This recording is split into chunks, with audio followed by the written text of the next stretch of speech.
하루를 살아가는 시편 묵상. 오늘의 제목은 내 인생이 주님 손에 있습니다. 입니다.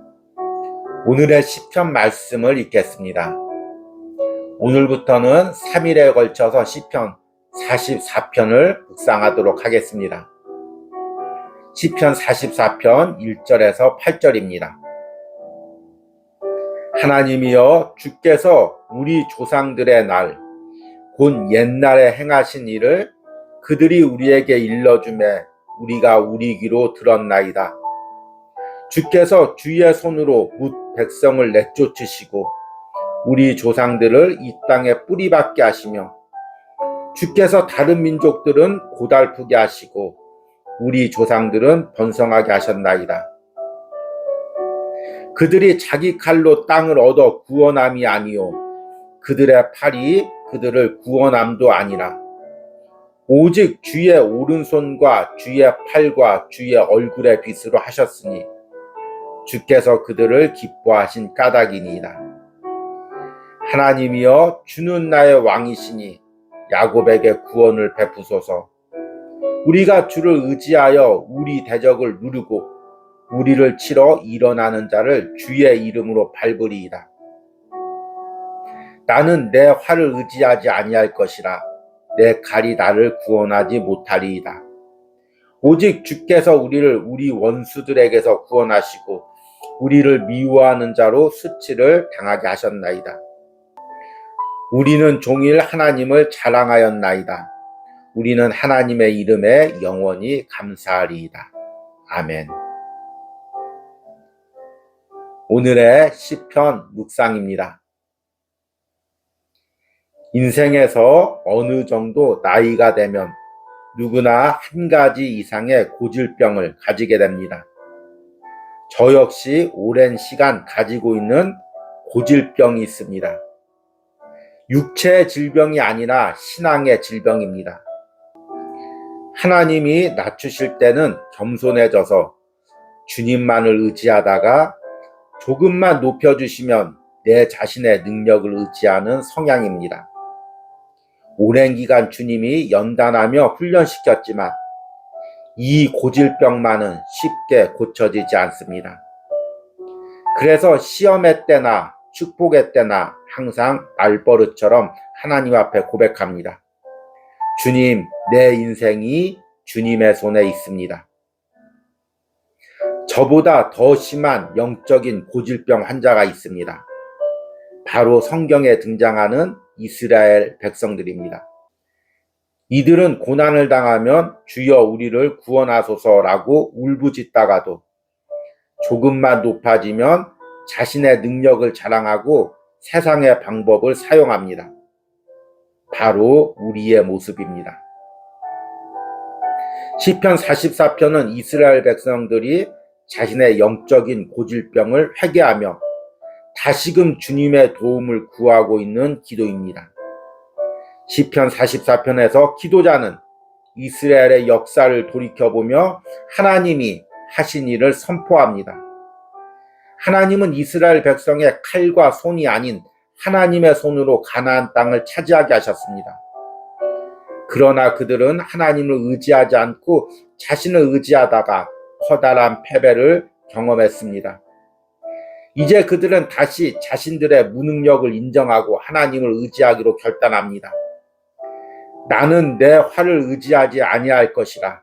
내 칼이 나를 구원하지 못하리이다. 나는 어떤 영적 고질병을 가지고 있습니까?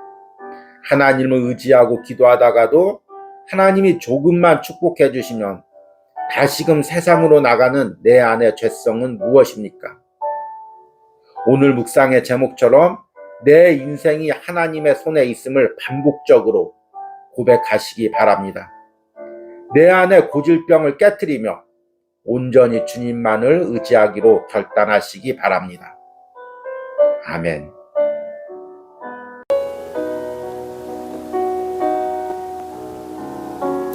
하루를 살아가는 시편 묵상. 오늘의 제목은 내 인생이 주님의 손을 떠나면 아무것도 아닙니다. 입니다. 오늘의 시편 말씀을 읽겠습니다. 오늘은 시편 44편 두 번째 말씀을 읽습니다. 44편 9절에서 16절입니다. 그러나 이제는 주께서 우리를 버려 욕을 당하게 하시고 우리 군대와 함께 나아가지 아니하시나이다. 주께서 우리를 대적들에게서 돌아서게 하시니 우리를 미워하는 자가 자기를 위하여 탈취하였나이다. 주께서 우리를 잡아먹힐 양처럼 그들에게 넘겨주시고 여러 민족 중에 우리를 흩으셨나이다. 주께서 주의 백성을 헐갑으로 파시며 그들을 판 값으로 이익을 얻지 못하였나이다. 주께서 우리로 하여금 이웃에게 욕을 당하게 하시니 그들이 우리를 둘러싸고 조소하고 조롱하나이다. 주께서 우리를 뭇 백성 중에 이야깃거리가 되게 하시며 민족 중에서 머리를 흔들물 당하게 하셨나이다. 나의 능욕이 종일 내 앞에 있으며 수치가 내 얼굴을 덮었으니 나를 비방하고 욕하는 소리 때문이요 나의 원수와 나의 복수자 때문이니이다. 아멘. 오늘의 시편 묵상입니다. 그는 나름 주변 사람들에게 사업수단이 있다는 이야기를 들었습니다. 깔끔한 외모와 과감한 판단력이 그를 더욱 돋보이게 했습니다. 사람들은 그가 좀 더 많은 자본이 있고 좋은 기회만 만나면 크게 성공할 것이라고 말했습니다. 그 역시 제대로 된 기회만 주어지면 남부럽지 않게 성공할 것이라고 자신만만했습니다. 그래서 젊은 날에 부모님의 재산을 받아 사업을 시작했습니다. 그러나 이상하게 그가 손을 대는 사업마다 경기가 좋지 않아 실패를 했습니다. 처음에는 운이 좋지 않기 때문이라고 생각했습니다. 그러나 실패가 반복되고 모든 것을 잃은 후에야 깨달았습니다. 자신이 실패한 것은 운이 없어서가 아니라 자신이 하나님을 떠났기 때문이라는 것을. 성경 누가복음 15장의 탕자 이야기를 나름 현대적인 시각에서 각색을 해보았습니다. 마치 옛날 동화와 같이 느껴지는 탕자 이야기는 실제로는 우리의 영적인 모습을 너무나도 적나라하게 보여주고 있습니다. 우리는 내게 기회만 주어지면 내 능력으로 어느 누구보다 성공할 수 있다고 생각합니다. 그러나 우리의 인생은 하나님 손에 붙들려 있습니다. 하나님의 손을 떠나면 우리는 아무것도 아닌 인생이 됩니다. 이것을 인정하는 것이 지혜로운 인생입니다. 시편 44편에서 이스라엘 백성들은 이것을 인정합니다. 오늘 시편 말씀에서 주께서라는 말이 6번이나 반복됩니다. 자신들의 패배와 포로 생활이 주께서 하신 일임을 인정하는 것입니다. 그들은 조상 때 하나님의 손에 붙들려 가나안 땅을 차지했습니다. 그러나 그들이 하나님의 손을 떠나자 이방 나라들에게 패배하고 비참한 신세로 떨어졌습니다. 그리고 이제 하나님은 그들을 잡아먹힐 양처럼 이방의 포로로 넘기셨습니다. 하나님이 소중히 여기던 백성을 이제는 헐갑에 세상에 파셨습니다. 이로 인해 이들은 세상에서 조롱과 비웃음을 당하는 비참한 처지에 빠졌습니다. 마치 탕자가 아버지의 품을 떠나 돼지 쥐염 열매라도 먹으려는 것과 같은 상황으로 떨어진 것입니다. 이스라엘 백성이 전쟁에서 패배한 이유는 무엇일까요? 그들의 군대가 약해서, 전략을 잘못 짜서, 아니면 운이 없어서일까요? 아닙니다. 그들이 하나님의 손을 떠나고 하나님이 그들을 상관하지 않으셨기 때문입니다. 내 인생도 마찬가지입니다. 지금 내가 가지고 있는 지위와 물질, 그리고 신앙까지도 모두 하나님의 손에 붙들려 있기 때문입니다. 하나님의 손이 나를 떠나면 나는 아무것도 아닌 인생이 됩니다. 이것을 인정하는 것이 은혜입니다. 아멘.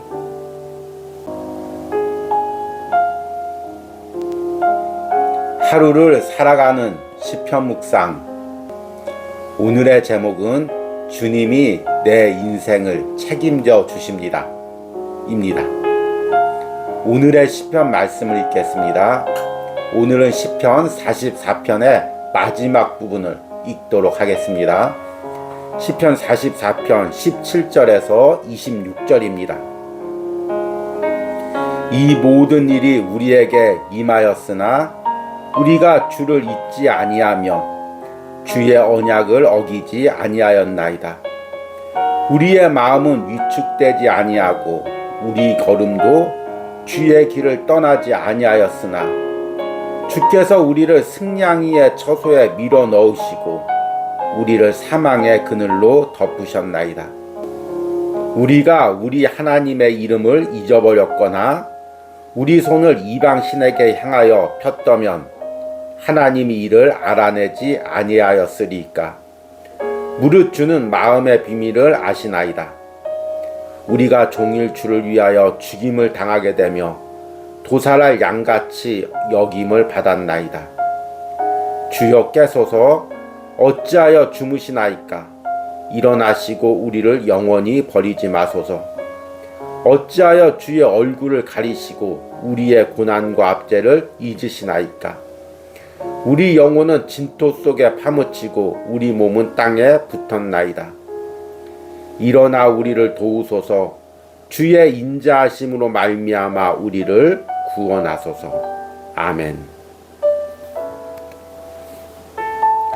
오늘의 시편 묵상입니다.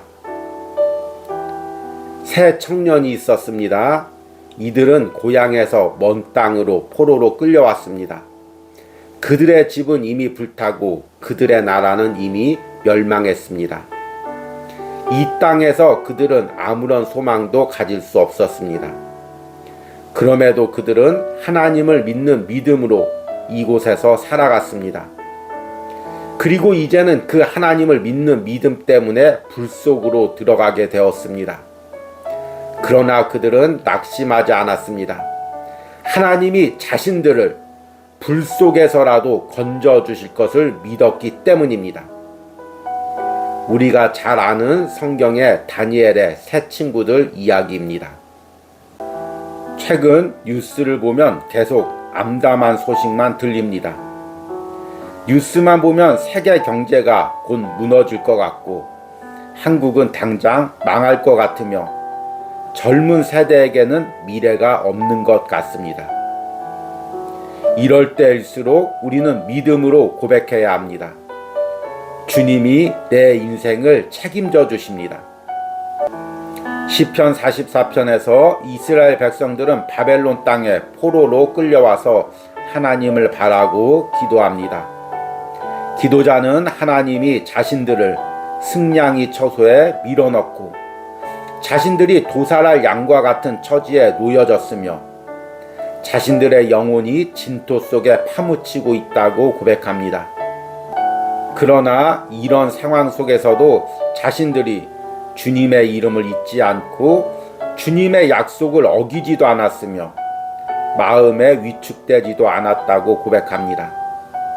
자신들의 인생을 애굽 땅에서부터 인도하시는 하나님을 믿었기 때문입니다.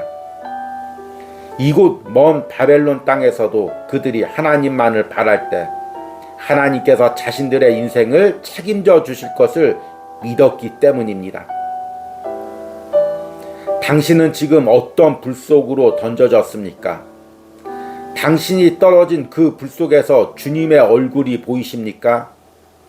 이 불 속에서도 주님의 손을 잡을 수 있습니까? 그렇다면 나는 지금 내 인생을 책임져 주시는 하나님을 신뢰하고 있는 것입니다. 만약 이 믿음이 흔들리고 있다면 오늘 묵상의 제목을 다시 한번 고백하시기 바랍니다. 주님이 내 인생을 책임져 주십니다. 아멘. 주님, 지난 3일간 시편 44편의 묵상을 통하여 내 인생이 주님의 손에 있음을 깨닫게 해주시니 감사합니다. 주님, 내 인생이 주님의 손에 있습니다. 내 인생이 주님의 손을 떠나면 아무것도 아닙니다. 주님께서 내 인생을 책임져 주십니다. 하루를 살아가는 시편 묵상을 통해 시편 44편 묵상에 동참한 모든 심령들의 그 중심에 이 고백이 새겨지게 하여 주시옵소서. 어떤 상황 속에서도, 어떤 소리 속에서도 날마다 주님께 이 고백을 드리게 하여 주시옵소서. 내 인생의 주인이 주님이시며 주님께서 내 인생을 책임져 주신다는 고백을 날마다 믿음으로 드리게 하여 주시옵소서. 그리하여 이번 한 주도 주님만을 바라고 주님만을 의지하고 세상의 소리와 세상의 말에 흔들리지 않고 주님을 따라가는 은혜가 시편 묵상에 동참하는 모든 심령의 삶 가운데 있게 하여 주시옵소서. 예수님의 이름으로 기도했습니다. 아멘.